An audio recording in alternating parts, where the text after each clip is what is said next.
মধ্যে যেইটা কইতাছে আমার চরিত্র নিয়ে এটা যখন আর কই না বলে আমারে কলমকে নিয়ে আমি আর বাঁচতাম না বা সারাটা দিন মহিলারা বেড়েছে পুরুষের কেটে তা ঢুকতেছে বাড়িতে সালিমার মহিলার আমারে দেখতো কি মন মা এই কথা বলে আমার না লাগবে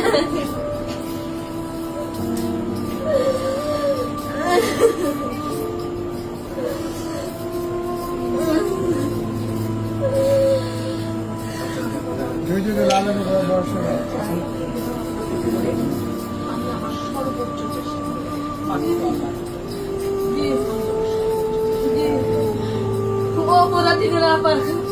একটা নজর আমার দেখাইবেন একটা নজর আমার দেখাইবেন এমন সন্তান না রে তাহলে কেমনে কি করবো আমার মেয়ে দুটা চোখের বাজিয়ে একটু সর্বঙ্গ জয়া যায় আল্লাহ আল্লাহ আল্লাহ আমার মেয়ের বিদায় দিল থেকে আমার আল্লাহ আল্লাহ আল্লাহ আমি আল্লাহর কাছে কই আপনারা আমার চেষ্টা করবেন কষ্ট করতে আমার চাচা গুলা আছে আমার কাজী তো আমার চাচা এই চাচা এই বড় আব্বা তুদ আব্বা বলে আছে আমার মেয়ে ছেলে সবাই আদর করতে বাড়ির মধ্যে সবাই আদর করছে ভাবি আপনি ক্লান্ত হয়ে যেতেছেন কেন? আমরা আপাতত ওই দিনেই আমার সাথে কথা বলছে যে আপা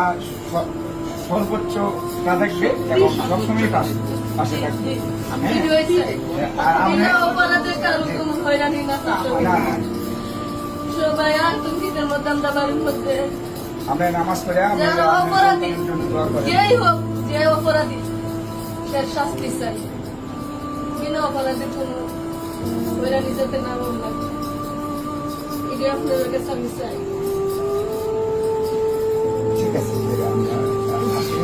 আমরা দোয়া করেন, আবার জন্য দোয়া করেন। আবার বলছি যে সর্বোচ্চ পর্যায়ে আসবে